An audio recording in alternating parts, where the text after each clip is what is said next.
Okay, this is group 4, and this is chapter 14. I'm Blake Mosel. I'm a high school math teacher at York Public Schools. We have Josh Drake, principal at Silver Lake, and Corey Aldrich, principal at Hartington Newcastle, with us today.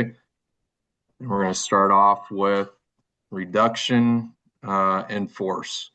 So that was the first objective in this chapter, talking about RIF and reviewing different alternatives to avoiding having to use a RIF. I've only seen a school district or only heard of it happen once. So typically, I think that school districts like to avoid having to use reduction in force. And the only time that I've seen it is when a school district had declining numbers. One school district that I guess comes to mind when I think of RIF, and I have no idea if they utilized it or not. And Corey, I don't know if you were in Hartington before the consolidation, but I can remember hearing how low Newcastle's numbers were. They had like 5 in my graduating class in high school, and I don't know if they ever had to go down that route of using a RIF for teachers or if they were able to avoid it at all. But Yeah, I, that was right before I got there. This is 11 years we've been consolidated. This is the end of my 10th year, but I don't know if they riffed or not. When you talk about riff, like we're kind of in a weird spot here in Hartington, Newcastle, like a good thing, but riff is, I don't want to say it's always on our mind, but it's always something we think about because we've gone to that point where we had the single track elementaries, and now we're growing where we have double track in a lot of our elementary classes. And when you get a year or two in a row of single track again, and you have too many elementary teachers, like it's something we've been really tedious. Like it's a good problem that we're growing, but it's always in the back of our mind. We don't want to hire people to then have to fire them because it's a yeah, real challenge, like to try to avoid that because that's not in anybody's best interest. But No, yeah. that's in my last class that I took, we had to have a scenario that we had to play out and problem solving, and that was one of our things is our student population is so variable, it's so up and down, and the staffing that, and how do you avoid this whole RIF process? And yeah, the only times, I mean, smaller schools and everything that I've ever seen this come up, like you talked about, Blake, was in consolidation. Situations. I remember when growing up when Southern Valley became a school in the mid 90s, that was a big thing because they had to riff a bunch of teachers from the 3 school districts. You know, you only have spots for so many, and they had to riff in that instance. I know at Silver Lake when they did some things, they had to go through the riff process and things like that. But outside of that, I hope it doesn't come up that much. Consolidations, they're just a whole nother challenge in themselves. But like you guys said, uh, you just kind of have to pay attention to enrollment. I think that's one of the key things for administrators to always be watching to see if you've got those trends that are uh, taking place where your school district is maybe, going through a cycle of low numbers or maybe even high numbers or whatever it is. But one of the alternatives that you can have to RIF is early retirement, and that's definitely paying attention to your numbers. It avoids that trauma of laying off any sort of staff member. It's an expensive option, but it's definitely one where you have to pay attention to the numbers, and it works better in certain situations. So if you can see those trends taking place, and if you have a veteran staff where you can ask them to retire early. So that's kind of, it's got to fit your school district in order to be able to use that alternative. Leaves of absence are another alternative that schools can take in place of reduction in force. So for a leave of absence, employees can continue to use insurance. It also just kind of keeps them in the loop of being within the school district. So you can avoid RIF there. Part-time employment is another alternative. So for part-time employment, you might see that we don't really need this teacher full-time, or we can't fill their schedule for or make it work for them to be there full time, and you can put them on part time. And I think that kind of hits home for that employer too, where uh, a RIF may be coming for them, or they might see the writing on the wall. So that might also give them a little bit of time to find another job. So it's uh, a plus there for the employer too. You can use job hunting assistance. It's not so much of an alternative, but it's just kind of helping out the employer, looking for jobs for them, or telling them that, we'll do what we can to help you out. It looks good on your school district too to be helping out your staff members in that way. You can also retrain teachers. I know that I've seen that in one of my former school districts. We had a upper elementary teacher. She was not going to get riffed, I don't think, anyways. She's a fantastic teacher, but the school district asked her, "Hey, would you be interested in getting a dual endorsement with your middle school endorsement?" So I think she went science and math, and we had some uh, lower numbers that were coming up. Were dropping in enrollment, and we had some teachers that were looking to retire too. So she kind of helped the school district out a lot by retraining herself and by taking on that extra endorsement. Um, Staffing adjustments. Uh, it's not really an alternative. It's more so just a consequence of a RIF. So when RIFs do take place, that's going to change your overall schedules. You're going to have to adjust the schedules. You're going to have to look at resources too, because maybe now your class sizes are going to be bigger. So maybe for some teachers, if you are going to have to let go of some others, so maybe a business class is going to need more computers or something. Coaching, you're going to have to look at that and make sure that you're trying. I know that it usually takes place, RIF in smaller school districts. Not always, but if it does, you're going to have to look at making sure that you don't overload those who are already on staff too, if that are not being RIFed. So And I I think, go oh, ahead, go ahead, Corey. Josh. I was going to say, I just think, the RIF process is not just hard. We talk about all these changes that come with RIF. It's not hard on just the person that's let go. When you're in a building with people that you are close with, especially like your colleagues, and you see them go, I think there's some resentment. They wish it could be different. And then if you're asked to take on some of the roles they were doing, it just creates a whole other challenge. So as a leader, you really have to sell um, the necessity to do it, and why we need you to pick up some of the slack, even when people are probably upset or hurting through that process. Mm-hmm. I know we, especially at the secondary level, one of the things that we do, it's for budget considerations, it's for the good of the teacher, it's to fill schedules, it's whatever.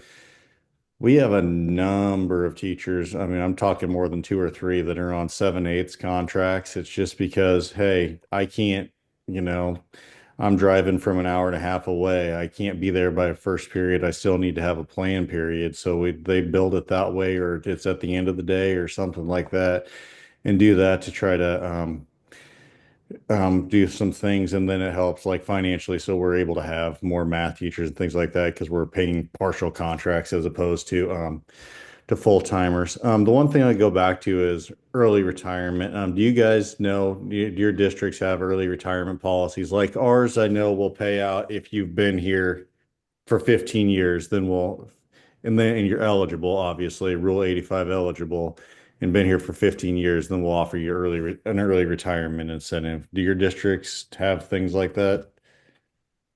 Yeah, we're similar. I think we're 20, it's 15 or 20 years in the district, and then the rule of 85. And I think our incentive is, I think the district will pay for single health insurance for like 3 years.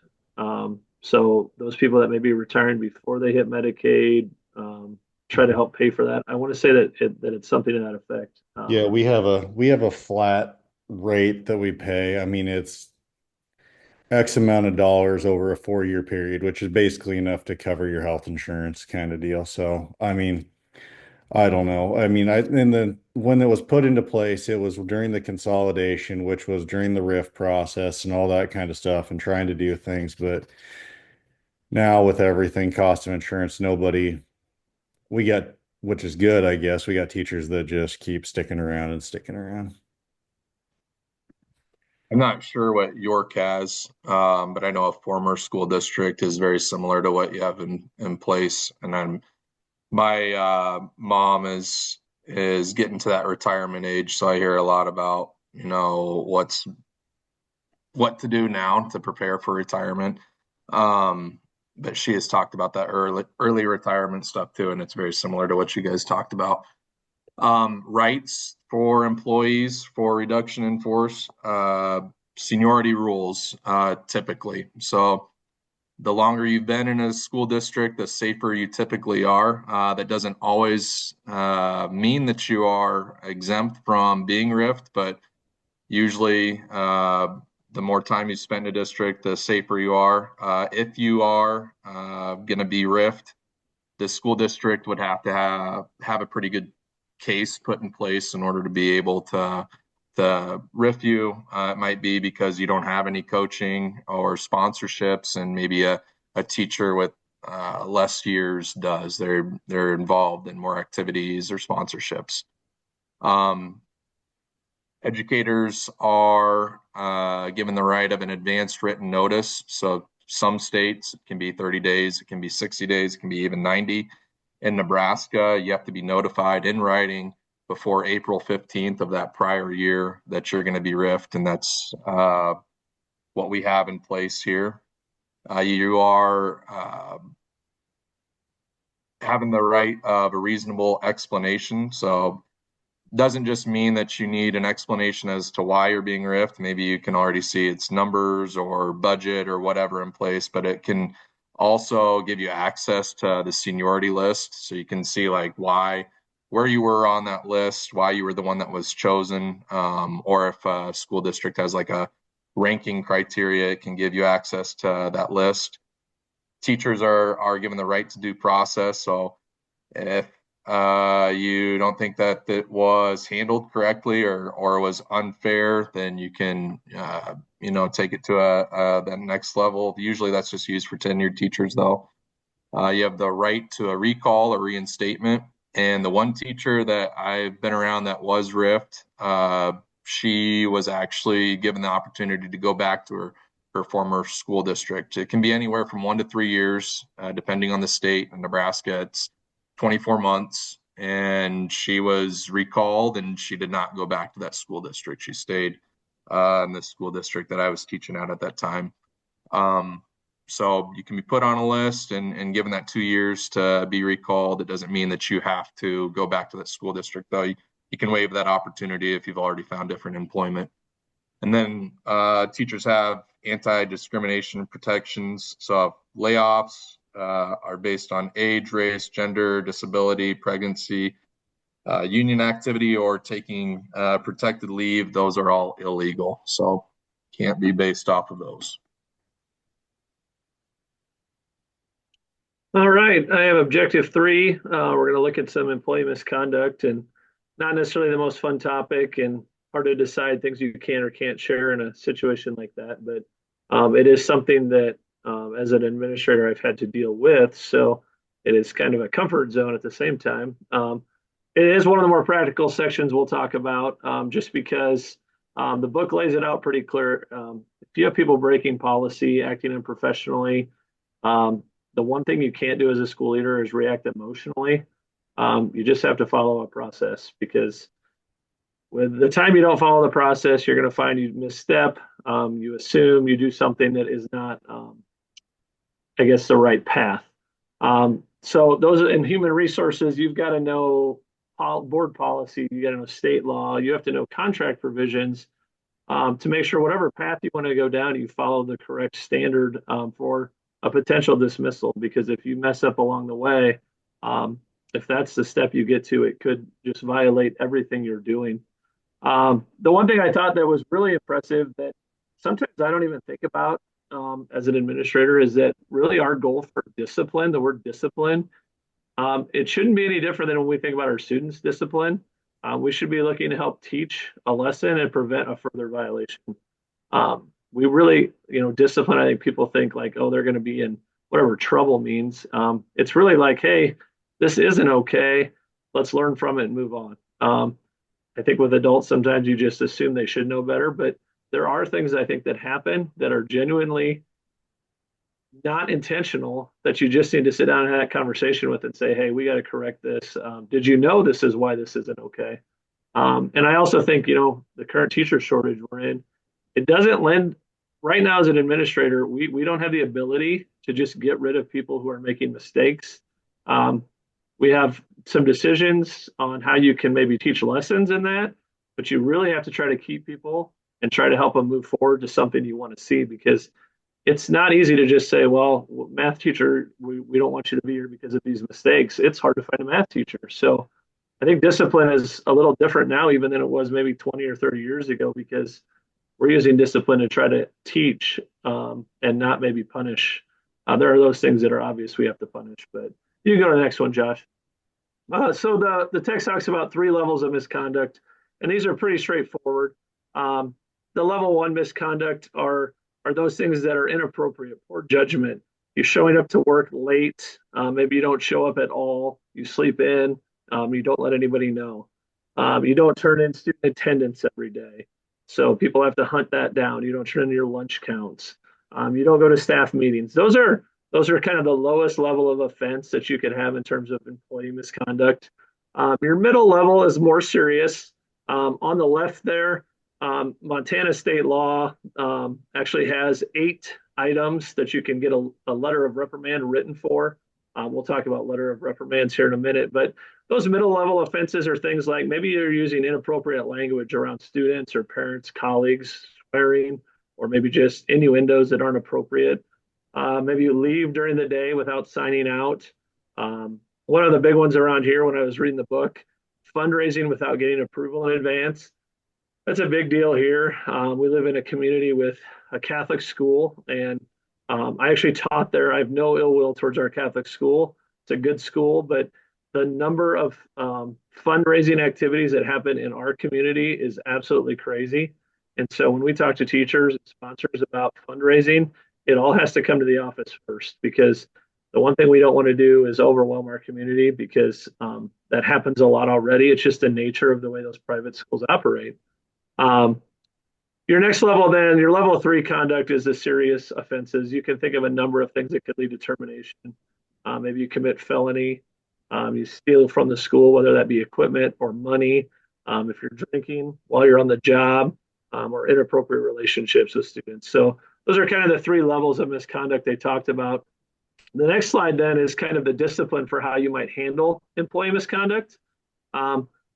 Really what's important is at each level of discipline, you've got to start by investigating. And this is gathering facts, not rumors and assumptions. And I will tell you that you learn that the hard way as a young administrator when you just think you know what happened because, well, I know how this person operates. And you've got to gather facts. You have to document everything objectively. You have to know who is involved, what happened, when, where, witnesses. And sometimes it can be really hard to stay neutral when you're investigating because maybe you've had a staff member in the past who's had problems. You really have to be careful not to jump to conclusions. It needs to be fair and consistent. And school policy probably has an outline. Our board policy or our handbook have outlines for how we would investigate something. And there are multiple different ways we can go depending on the investigation. And then you also, I think, something really important if you're investigating somebody for an alleged misconduct, and I'll use alleged because it's always alleged until you know it's true, you have to make sure you let that person know what they're accused of and give them a chance to respond. It's not fair to run around behind their back investigating something without just coming and telling them, hey, this is what I've been told. I'm going to investigate. I need your side of the story. So for those lower level misconducts, a verbal reprimand might be all you need. So you bring in a staff member, you tell them, hey, this is not okay. This is why it violates policy, or this is why it's not something we do. And then you do need to make sure you warn people that this is not something to continue doing. They talked about how the low level consequence might be low now, but if it's repeated over and over and over, how that can become a serious misconduct that then has to be dealt with differently. And I use the example tardiness. Um, we don't have any crazy number of teachers here that have been tardy, but over 10 years, I've probably had to have this conversation 3 or 4 times with teachers. Um, Sometimes just the fact that you call out the misconduct. So I notice you're tardy and I talk to you about being tardy. It makes them realize that it's an essential part of being employed here, and it's not just going to go away. I think sometimes if you don't address it, people assume nobody really cares about it. So just in addressing it has usually solved that problem. Um, After the verbal reprimand on the left there, you see an example that came from the book. It's a written reprimand. You could use a sample like this. I'm sure you could use Chat GPT to write a written reprimand the way things go anymore. But a letter of reprimand is pretty straightforward. It's a detailed description of what you're being reprimanded for, including when it happened, who was involved, what policy may have been violated. And it's important to note at the very end of that paragraph right before the signatures, if you look at that, this is for somebody who left kids unattended. It says leaving class unattended in the future may result in more severe disciplinary action, including the possibility of a suspension. It seems like at every level of discipline, the first and the second, you have to remember to warn people that this could lead to more should it not get corrected. And that needs to be something you have on the record so that people are aware of what you're asking them to correct and how serious it is. The last one is involuntary leave. So, if you're accused of breaking the law, likely you're going to be put on leave right away, and then we're going to investigate what happened. That leave can be paid, it can be unpaid, just depending on the allegation. Um, in Nebraska, the professional practices, you can lose your license. It can be revoked or suspended for a certain period of time. Um, and I guess I would say, something that's not necessarily in the book at this point, but we've had to go through this process when I've been an administrator. Number one, it's gut wrenching to think about putting somebody on leave and possibly firing them because no matter how right you might be or how wrong someone may have been, you still know them, you know their kids, you know their family, and it's not just as easy as saying like we don't want you here anymore. It's really hard, but it's also best as an administrator to involve your legal counsel. And I know that some of that involves what level you're at. If you're the superintendent, you might have the green light to call whenever you want. As a principal, I contact my superintendent if I think there's something we need to get some handle on from our attorneys. And then we sit down together and we listen together to make sure that we're following the process correctly and we heard the same things.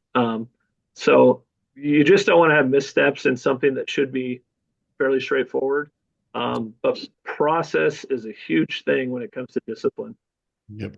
No, I will tell you, our thing is, I can call my superintendent. He'll immediately tell me just to get a hold of the lawyer. So that way we don't muck it up or anything. I'll talk about it more in my slides here in a little bit.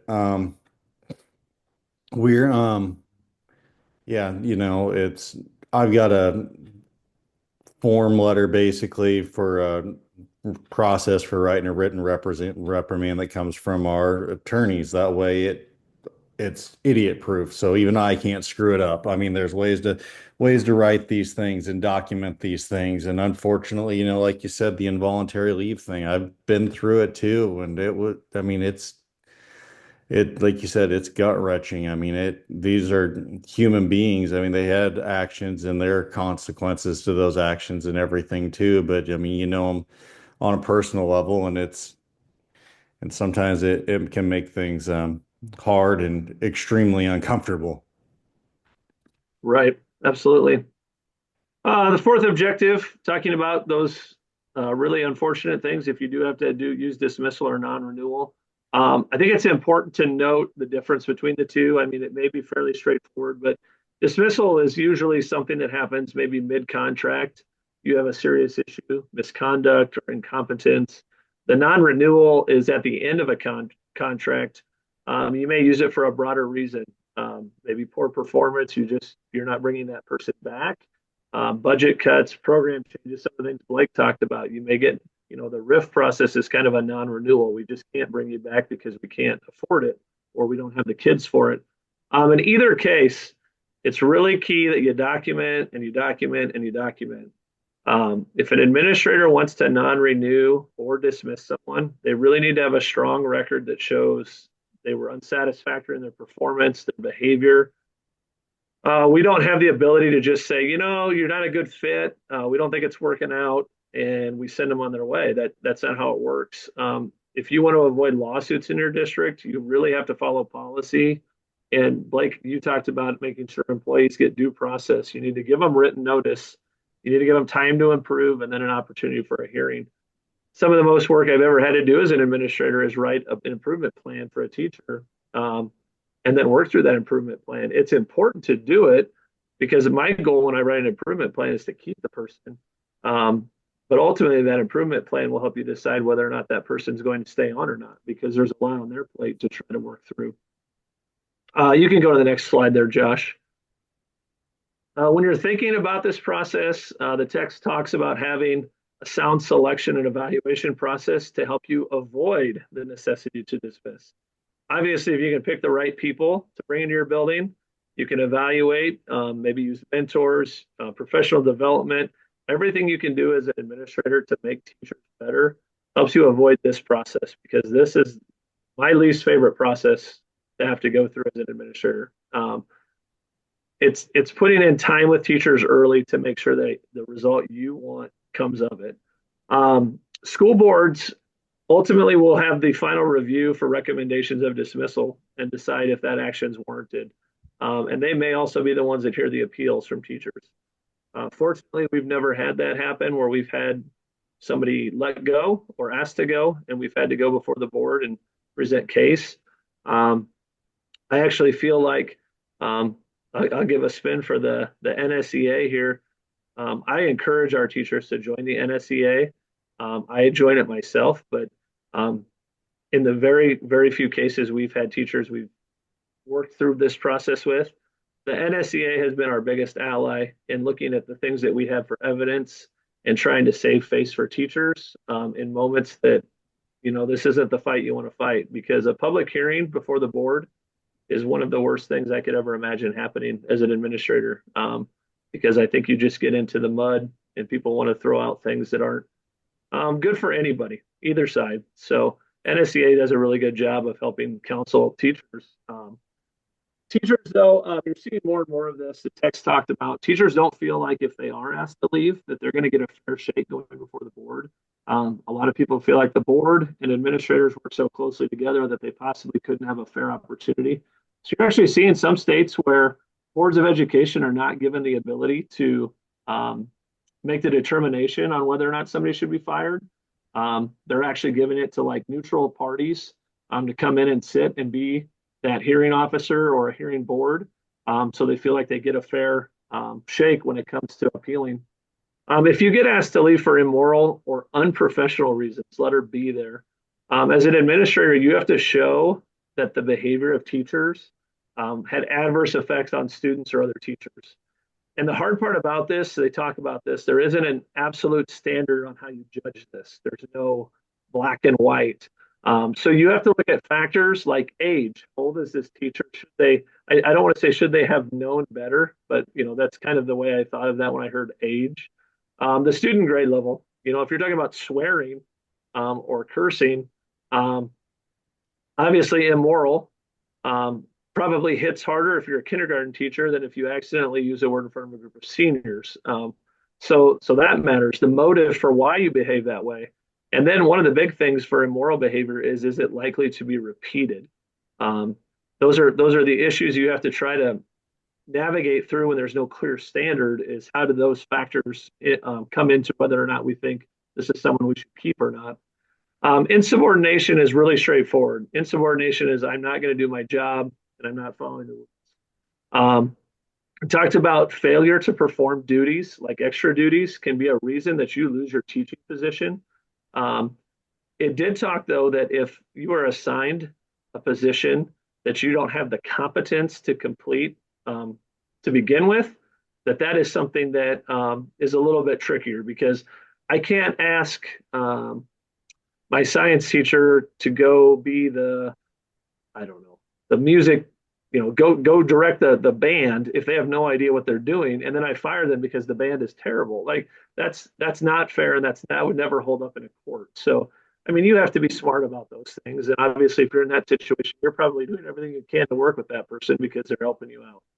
Um, and the last thing I have on this, I found this really interesting. Um, sometimes it's like when you're looking at the decision to keep a teacher or to not keep a teacher, how many strikes does someone get? Like, how, when is the time?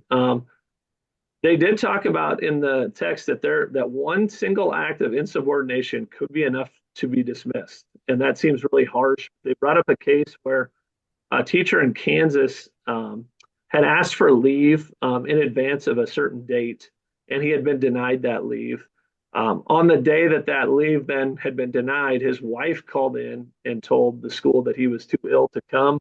Um, and that I think a day or two later, a Texas high school principal called this Kansas school and said, "Hey, we had your teacher in here to interview for a job on so and so day. Can we get a recommendation?" And the Kansas school fired that teacher. And it was a first act of what they called insubordination, but the Kansas Court of Appeals upheld it and said um, that one single policy, like you should have known better. You were told you shouldn't be gone that day. You did it anyway, and you lied to us, and they fired him just for one simple act. So seems harsh, but I, yeah, that's it's kind of a crazy story. So really, what stands out in my two sections? Mine were long, so sorry I get long-winded here, but it's really a lot about process. Okay, whether it's misconduct, somebody's not meeting your expectations, don't act emotionally. You have to build a case, you have to follow policy, document, and make sure you respect the people's rights that you're investigating. Make sure they're involved in the process and know what's happening. Um, and I guess what I found in this section, human resources, we have to know a lot as administrators about education, but we have to know a lot about legal leadership too. And that's not something you maybe get told when you come into this position, but the law and how to follow procedure is huge in administration. If you're going to be good in HR, you better know the law. Speaking of document, here's the next section. And no, and that's knowing what you need to document and how often you need to document is a huge part of it. But so documenting unsatisfactory performance. We go through the evaluation process. Probationary teachers have two. And we go through that. The big thing is that you go through and you have your post eval conversation and everything, and you get the things signed. Teachers have the right to know what's going in their file. If you don't have a signature on things, it gets really, really dicey.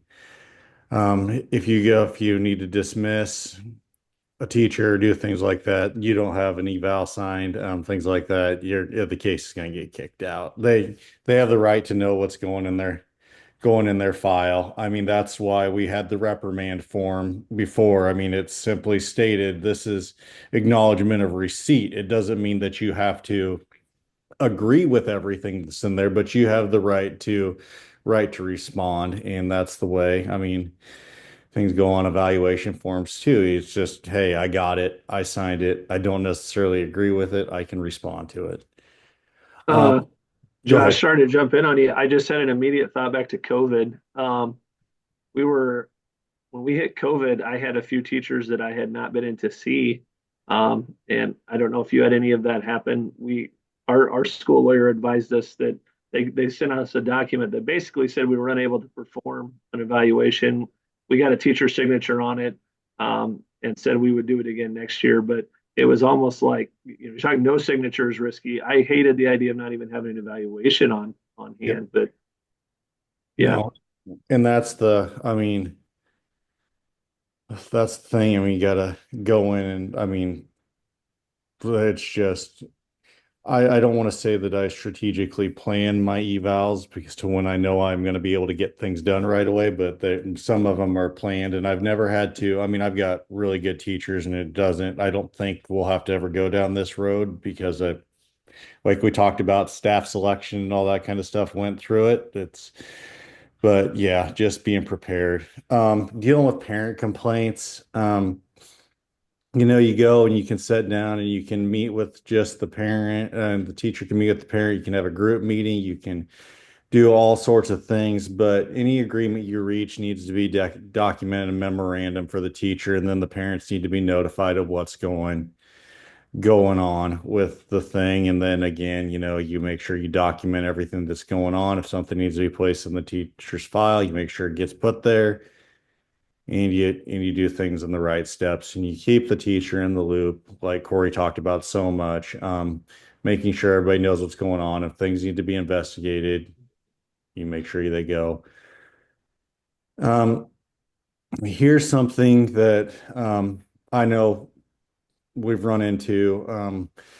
You come into a job as a principal or whatever, and you do things, and this principal has marked everything being satisfactory for the last 15 to 20 years, and you walk in and you do an evaluation on a teacher, and you're like, why? What's going on here? What have I missed? And so, I mean, if you're going to dismiss a teacher, there's got to be, um, they've either got to be insubordinate, terrible, or you got to really document this steady decline over time. And we'll kind of talk about that as we go through the next steps here. The rights of a dismissed teachers. See, it says here in the text that a district may non-renew a non-tenured teacher without reason. I mean, basically, you can tell a non-tenured teacher to get whatever. Our lawyers tell us otherwise that, a non-tenure can come in, they can do some things, and they have more rights than are necessarily laid out. It might be a little easier to non-renew a probationary teacher, but it's still a process. I'm just saying there. Tenure teachers, due process, you got to let them know what the charges are. Access to evidence, names of witnesses. They get the right to an open or closed hearing. Do you want to go out and have this out in front of everybody, or do we want to be behind closed doors? Opportunity to be represented by counsel. Corey talked about NSEA a lot. Yeah, that's a good thing, and we've on both sides been helped by NSEA a lot. Um, the teacher has the opportunity to introduce evidence, call witnesses, cross-examine, do all of those things, go through things. Transcript of the hearing on request, written decision, right of appeal. I go through this and this is all wonderful, but if we're going to dismiss a teacher and go through anything, I know in our school district,